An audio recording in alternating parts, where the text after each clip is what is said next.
Olá, boa tarde para você. Nós estamos ao vivo aqui na TV Difusora com o Resenha, substituindo momentaneamente o jornalista Itevaldo Júnior, titular aqui do programa. Olha, um levantamento aponta que 90% das universidades federais tiveram perda real no orçamento nos últimos 5 anos. A verba nacional encolheu pelo menos 28%. Os gastos do governo federal com as instituições são os mais baixos dos últimos anos.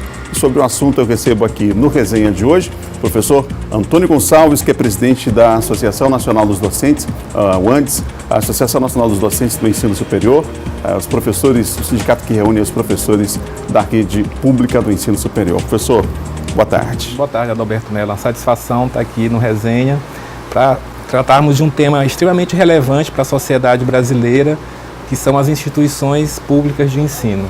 Enquanto elas existem, né, professor? Porque pelo andar da carruagem, o que se vê a cada ano, dos anos 90 para cá, é um desmonte absoluto do ensino público superior e gratuito no Brasil. Esse desmonte, ele acontece, não por acaso, dentro de um contexto aqui na América Latina. Eu queria que a gente começasse falando sobre isso, professor. Sobre essa questão que é política, claro, que é estratégica, e como que o Brasil está ficando para trás ao deixar de investir em ciência e tecnologia. Então, no que tange a América Latina, nós fomos aqui na América Latina um dos últimos países a ter universidade. Só chegou no século XX. E se criou a ideia de que a universidade era um espaço para as elites econômicas mesmo, para um extrato social mais elevado, não era algo para todos terem acesso. Porque a universidade se pressupõe fazer ensino, não é? Mas também fazer pesquisa, fazer extensão, e isso é um motor da sociedade. A sociedade ela só consegue se mover se ela for capaz de produzir conhecimento, de intervir na vida cotidiana, fazer uma avaliação reflexiva de como está aquela sociedade, do que aquela sociedade precisa. E a partir do momento que se torna a universidade um ambiente privilegiado, de privilégios, o pensar sobre a universidade ele também vai ter um viés, não é? Não vai contemplar todas as possibilidades que a sociedade contém. Então, a Constituição de 88, ela inseriu no seu texto o ensino público, a universidade pública, né, para se construir uma universidade para todos. Isso em 1988. Porém, diante da crise do capitalismo da década de 70, a crise do petróleo, aqui para a América Latina se pensou, a partir do Consenso de Washington, que é de 1989, se pensou a universidade para a América Latina, como deveria ser. E a conclusão que chegaram economistas, o Banco Mundial, o FMI, de que as universidades nos países do capitalismo periférico, ou seja, nós da América Latina, deveria ser privatizada, ela não deveria ser pública. Então começou ali uma grande luta, a Constituição buscando garantir a universidade pública, gratuita, de qualidade, socialmente referenciada, e o Consenso de Washington norteando os governos que surgem a partir dali para a privatização. Então a gente vê isso no governo Collor, a gente vê no governo Itamar, no governo Fernando Henrique Cardoso, e isso se deu de uma forma muito intensa. E esse processo ele não cessou, né? Ele teve maior ou menor velocidade na sua implantação, mas é fato hoje que 75% ou mais dos egressos de ensino superior no Brasil hoje, eles vêm de instituições privadas e não públicas. E aí, uma questão que se dá é a questão relativa à expansão do ensino superior, né?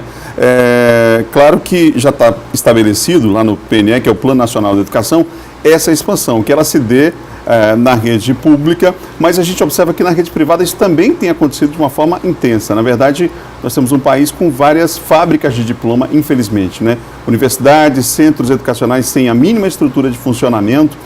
Esse plano, de fato, professor, ele atende às necessidades da sociedade brasileira? Não. Nós, do ANDES Sindicato Nacional, temos muitas críticas ao Plano Nacional de Educação.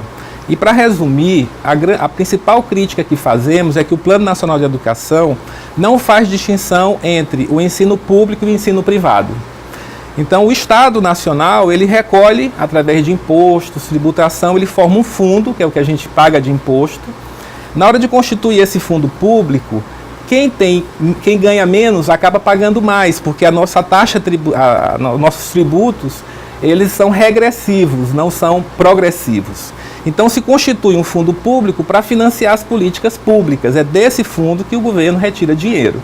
Então já tem um erro na constituição do fundo. E na hora de utilizar esse fundo, em vez de utilizar para as políticas públicas promovidas pelo Estado, o governo transfere parte desse fundo público para a iniciativa privada. Quero citar 2 exemplos, o FIES e o ProUni. Ao mesmo tempo que os governos Lula e Dilma expandiram as universidades, isso é fato, o Lula abriu 18 novas universidades federais, por exemplo, 422 escolas técnicas, Brasil afora. Isso é importante. Mas aí temos que analisar se essas novas universidades terão condições de continuar funcionando. Não adianta abrir, expandir, e ao mesmo tempo que expandiu a rede pública, transferiu boa parte deste fundo público para a iniciativa privada, abrindo vagas no FIES e no ProUni.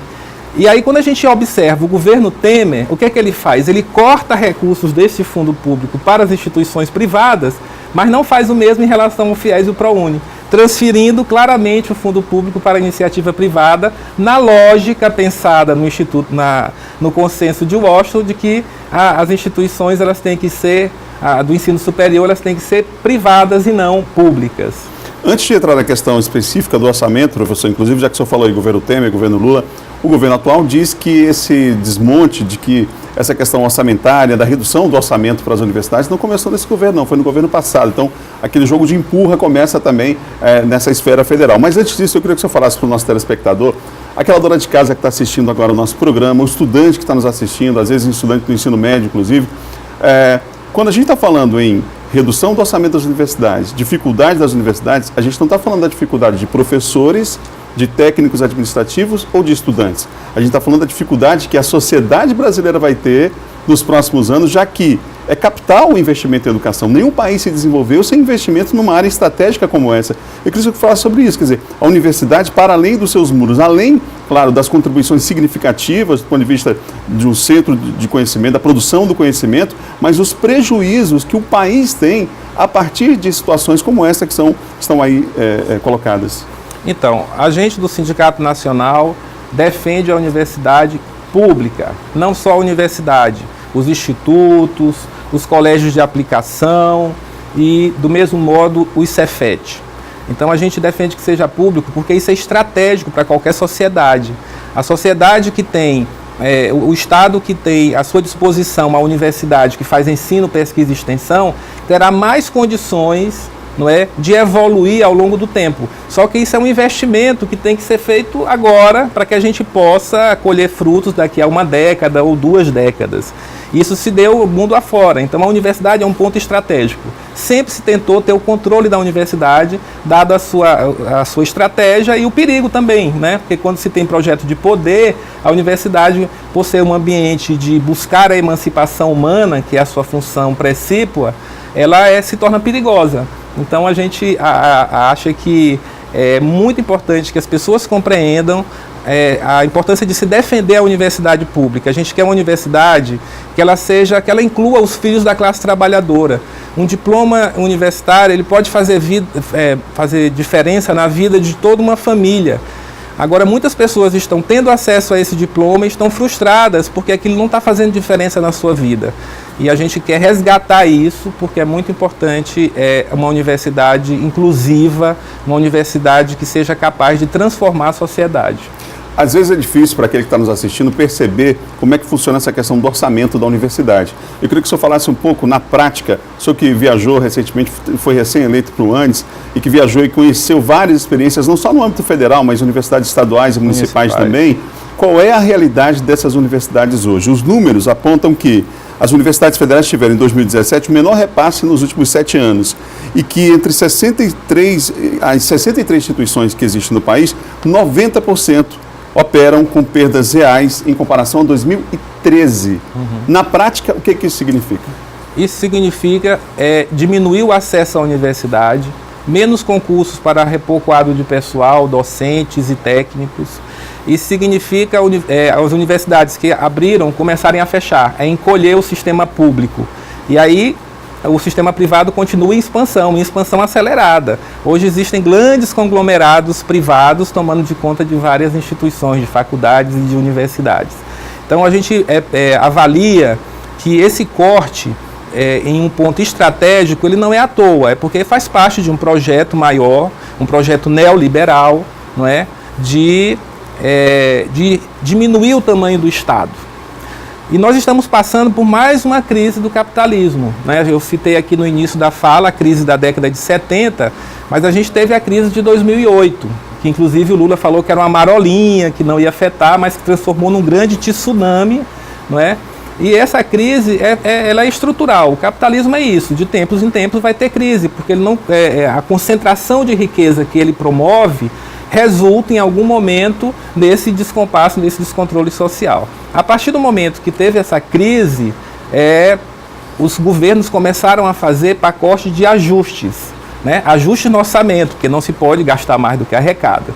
E na hora de fazer o corte, sempre corta naquilo que beneficia a classe trabalhadora. Não se faz corte, por exemplo, no custeio da dívida pública.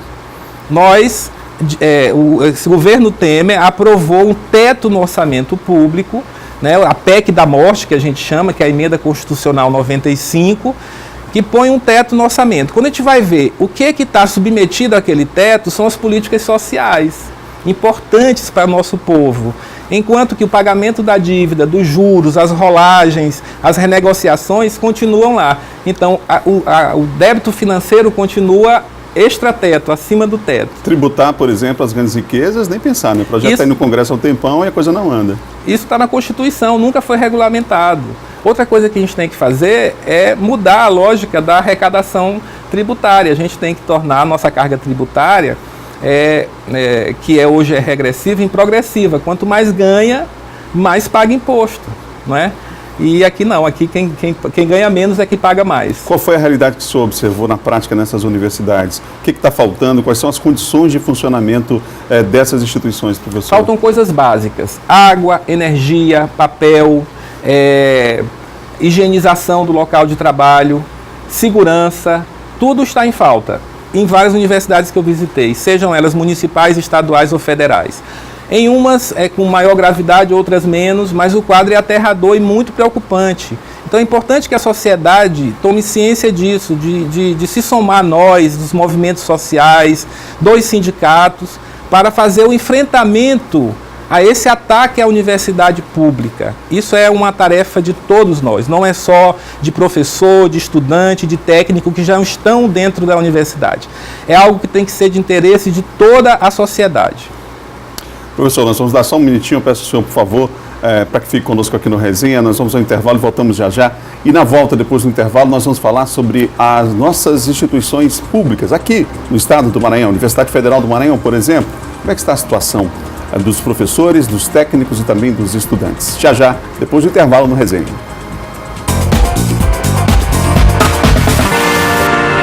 De volta ao vivo com o programa Resenha aqui pela TV Difusora, hoje substituindo o jornalista Itevaldo Júnior, converso com o professor Antônio Gonçalves, que é presidente da Associação Nacional dos Docentes do Ensino Superior, o ANDES. Ele foi recém-eleito, inclusive, para esse sindicato, é professor aqui da Universidade Federal do Maranhão, é um baiano de coração maranhense.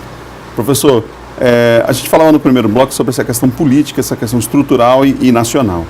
Agora, focando aqui no estado do Maranhão, nós temos situações, por exemplo, que vão para além, inclusive, dos muros da universidade. Nós temos um hospital universitário aqui, Presidente Dutra, materno infantil, e nós temos, inclusive, denúncias que foram apresentadas pelo próprio Ministério Público de falta de estrutura mínima, inclusive de pessoas para trabalhar, né? O próprio Conselho Regional de Enfermagem tem denunciado um número insuficiente de enfermeiros, por exemplo, para atender a população. Quer dizer, essa crise, ela passa também nas universidades federais, passa por outros setores, que não só o aspecto direto do ensino lá no campus, mas das instituições em geral, né, públicas, né? Como esses hospitais. Sem dúvida, passa pelos hospitais. E os hospitais universitários estão em crise, não é de hoje. A solução encontrada no final do governo Lula e início do governo Dilma foi transferir a gestão desses hospitais para uma empresa que inicialmente era para ser uma empresa de sociedade anônima, veja só, a Empresa Brasileira de Serviços Hospitalares S.A., Isso foi no apagar das luzes do governo Lula. A Dilma lançou que ficou como medida provisória, só que essa medida provisória ela venceu, e quando a Dilma editou, já foi aprovando uma lei e tirou o SA, né, a Sociedade Anônima. Mas aquele SA traduz muito bem qual é a lógica desses novos modelos de gestão, que aí estão incluídos as organizações sociais, as OCIPs e a EBSER.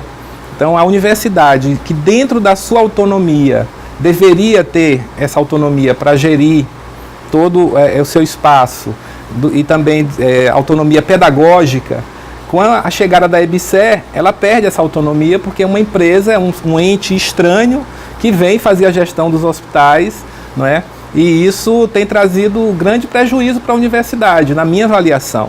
Eu acho que é um retrocesso entregar o nosso hospital universitário para a gestão da EBSER. Está mostrando que não está sendo capaz de fazer uma melhoria na assistência. Quem depende do nosso hospital universitário, tanto materno quanto o Hospital Dutra, sabe que a gente precisa melhorar muito a assistência naquele hospital, mas é um hospital estratégico também, né? Eu fui formado dentro daquele espaço, então eu não gosto muito da ideia dos ataques que se faz às instituições públicas sem apontar uma solução, né?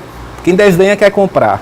Então, quem fala mal da instituição pública, seja o hospital, seja a universidade, é tentar construir a ideia de que eles são ineficientes, de que não tem solução, de que tem que privatizar.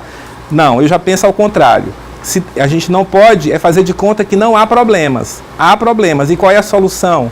É investimento, é pegar o recurso público, investir no público e não no privado. Então é pegar dinheiro do orçamento e aí colocar dentro do hospital universitário, para ser gerido pela universidade com a sua autonomia, assim que deveria ser, não é? E agora temos um problema sério para resolver, e a solução é o público com gestão pública.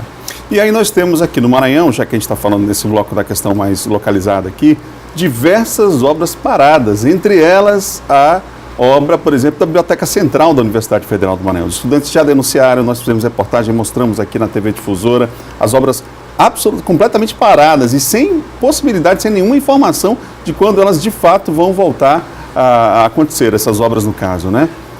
No segundo governo Lula, 2006, surgiu o REUNE, né, um programa de reestruturação das universidades. E em várias universidades, essa expansão, essa reestruturação, ela se deu de forma bem adequada.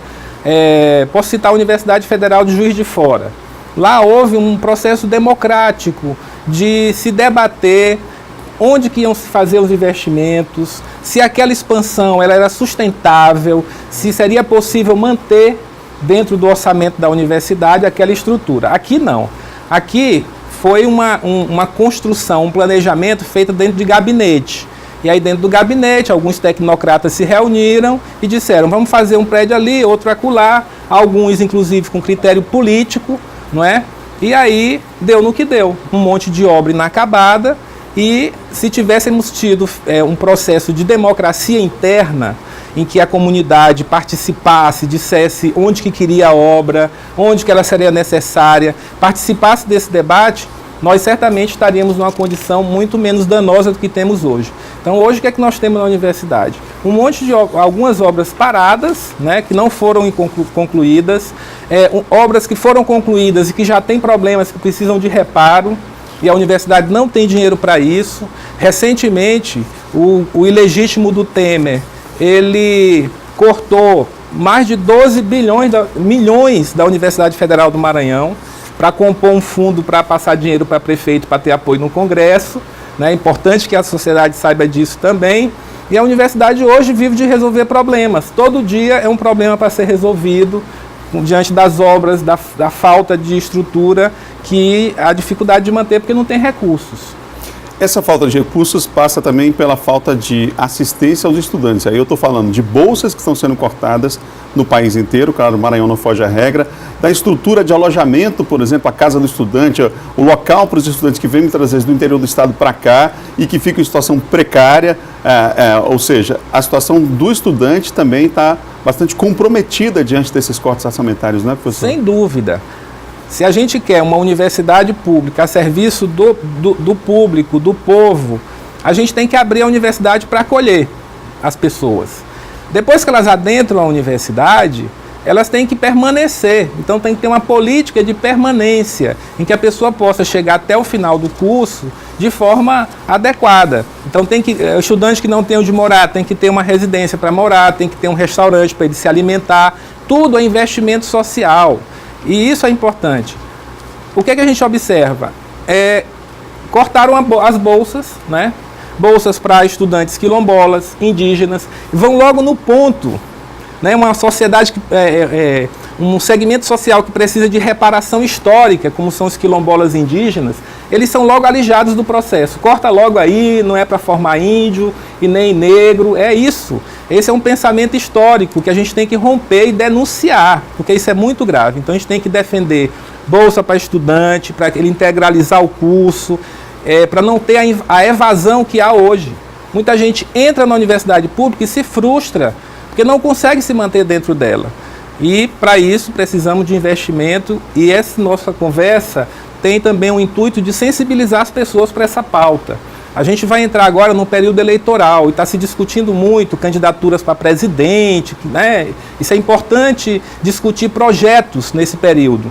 Mas também estejamos atentos como que vão ser as eleições legislativas, porque lá no Congresso Nacional é que são aprovadas políticas que danosas como essa de cortar a bolsa, ciência e tecnologia, por exemplo, não é? A gente está tendo um corte enorme. Nós passamos por um período no Maranhão em que a gente não tinha nem órgão de fomento, né? Acabaram com a FAPEMA. A FAPEMA voltou e cumpre um papel importantíssimo, não é? No financiamento, tem sempre editais em que se pode concorrer, mas no âmbito nacional, no CNPq, na CAPES, hoje o pesquisador não consegue fazer pesquisa. Existem pesquisas importantes que vão interferir na vida de cada um e de cada uma, descobrir remédios, tratamento de doença, que vai refletir sobre o modo de vida do povo. Essas pesquisas estão paralisadas porque não há recursos. Então isso é muito grave e nós também denunciamos isso e somos solidários com os pesquisadores que estão em busca de financiamento. Mas qual é a alternativa apresentada a esses cortes? Buscar recursos na iniciativa privada. Então, no governo Dilma, foi aprovado o Marco da Ciência e Tecnologia, em que pega os nossos pesquisadores para irem buscar recursos na iniciativa privada. Imaginemos uma empresa privada, se vai ter interesse de pesquisar algo que seja de interesse da população como um todo e que não dê lucro. Então nós não podemos submeter a pesquisa à perspectiva do lucro. A essa lógica, né? Lucro, não é assim. O lucro qual é? É o social. Se aquela pesquisa ela tem uma ressonância, uma repercussão para a sociedade. E não se ela vai dar lucro ou não. Porque se a gente entrar na lógica do lucro, a gente perde a função, o conceito principal que deve ser a pesquisa, o ensino, que é de pertencer a todos, a todo o povo, e não apenas a um segmento social, que dando lucro ou não. Professor, há dificuldade hoje clara na mobilização de algumas categorias, né? A gente vê com a própria reforma trabalhista, o desmonte também dos sindicatos. É claro que no antes não há aquele recolhimento da contribuição sindical, mas muitos sindicatos dependiam, inclusive, desse valor para sobreviver minimamente, para ter uma estrutura mínima. Foi cortado, a gente sabe disso, recentemente. E eu lembro que, quando estudante, participei diversas vezes de mobilizações ali na Avenida dos Portugueses mesmo, quer dizer, os estudantes reunidos, protestando. E hoje a gente não vê tanto isso, né? Queria que o senhor falasse sobre essa dificuldade que exige hoje de mobilização das categorias em relação àquilo que o senhor fala, da indignação que tem que pertencer não só a estudantes e professores de texto, mas a toda a sociedade. Isso é um fenômeno que requer uma análise muito cuidadosa. Por que que nós fomos capazes no passado de fazer grandes mobilizações e hoje não somos mais capazes? A classe trabalhadora brasileira passou no último período, né, esses últimos 15 anos, por um processo de apassivamento mesmo. Do tipo assim, você tem um governo que está a seu favor, então não precisa você lutar, se manifestar. E as pessoas foram acreditando nisso. Né? Tanto que quando houve a ruptura democrática de 2016, onde era para o povo estar na rua defendendo a democracia, não apareceu. Né? E no governo atual, simbolicamente, para ter progresso é preciso ordem. Então, de volta aquelas palavras que tem um sentido simbólico, né? Sentido né, de repressão, do autoritarismo. E eu acho que o sindicato ele tem uma culpa nisso. Né? Todos os sindicatos as centrais sindicais têm que pensar sobre isso. O nosso sindicato, ele faz parte de uma central sindical, que é a CSP com lutas, que é uma central ainda muito pequena, mas é aquele pequena que incomoda, sabe? Porque tem buscado construir a unidade da classe trabalhadora. Eu acho que a tentativa de reorganizar a classe trabalhadora é uma tarefa que está colocada para todo sindicalista, porque está realmente todo mundo muito apassivado, achando que na eleição vai ser capaz de mudar. Então a gente não pode apostar nossas fichas todas somente no processo eleitoral. Tem que apostar nossas fichas, primeiro, no entendimento de que somos classe trabalhadora, de que temos que nos mobilizar para lutar pelos nossos direitos, que eles não vão vir se não for com muita luta e muita organização. Então o ANDE Sindicato Nacional e a CSP com Lutas está com essa tarefa. Nós já temos ações planejadas para o segundo semestre. Amanhã mesmo estarei numa reunião da Secretaria Executiva Nacional da CSP com Lutas, é a minha primeira reunião como presidente do Andes, onde a gente vai exatamente pensar políticas para esse segundo semestre de enfrentamento a todos esses ataques do governo ilegítimo do Michel Temer. Professor, muito obrigado pela presença aqui no Resenha, aqui na TV Difusora, obrigado pela participação aqui no programa. Eu agradeço, um momento como esse de muita importância, um tema muito relevante, espero ter contribuído para trazer à luz esse tema que é muito importante para nós das universidades, mas também para a universidade como um todo. Muito obrigado. Obrigado mais uma vez. O programa Resenha fica por aqui. Na próxima sexta-feira, o Itevaldo Júnior estará de volta logo após o Zé Cirilo. Boa tarde para você.